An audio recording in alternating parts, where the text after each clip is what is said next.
Hello friends, तो आज हम सीखने वाले हैं ये वाला आर्ट जो कि एक रिक्वेस्टेड वीडियो है। तो चलिए शुरू करते हैं। इसके लिए सबसे पहले एक MDF बोर्ड लिया है 12 इंच सर्कल का।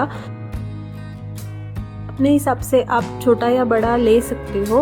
वैसे ये आर्ट मैं पहली बार ट्राई कर रही हूँ। तो सबसे पहले मैंने सेंटर सर्कल बनाने के लिए एक प्लेट लिया है और उसकी चारों तरफ मैंने सर्कल ड्रॉ कर लिया है। और फिर यहाँ पे हमें राधा जी के चरण और कृष्ण जी के हाथ बनाने हैं। तो मैंने सबसे पहले पेपर पे ये ड्रॉ कर लिया और उसको कटिंग कर लिया है। अब जो बीच का सर्कल बनाया था उस पे उसे सेट कर लेंगे और आउटलाइन ड्रॉ कर लेंगे। आप चाहो तो MDF बोर्ड पे डायरेक्टली भी ड्राइंग कर सकते हो।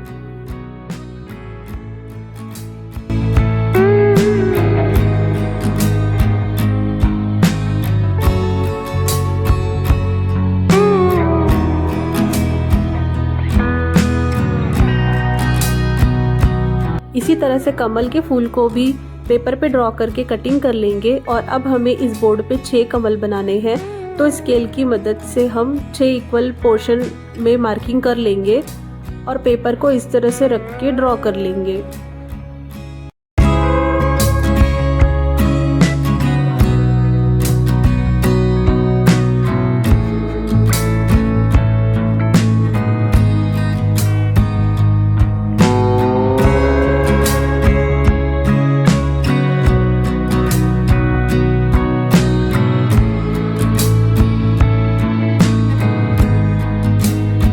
सारी ड्राइंग करने के बाद यहाँ पे फेविक्रिल का मोल्डेड लिया है। अब इसको आपस में मिक्स कर लेंगे और इस तरह से डो बना लेंगे और इसको पतली पतली शेप से हाथ से ही पतला पतला शेप देके जो भी ड्राइंग किया है उसके चारों तरफ फेविकॉल की हेल्प से चिपका लेंगे। फ्रेंड्स, जब भी आप मोल्डेड से काम करते हो ना तो थोड़ा फास्ट काम करना होता है क्योंकि ये थोड़ी देर में ही हार्ड होने लगता है। इसलिए थोड़ा थोड़ा ही बना के उसको चिपकाते जाएंगे।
वीडियो कैसा लगा कमेंट में ज़रूर बताना और चैनल को सब्सक्राइब करना मत भूलना। राधे राधे।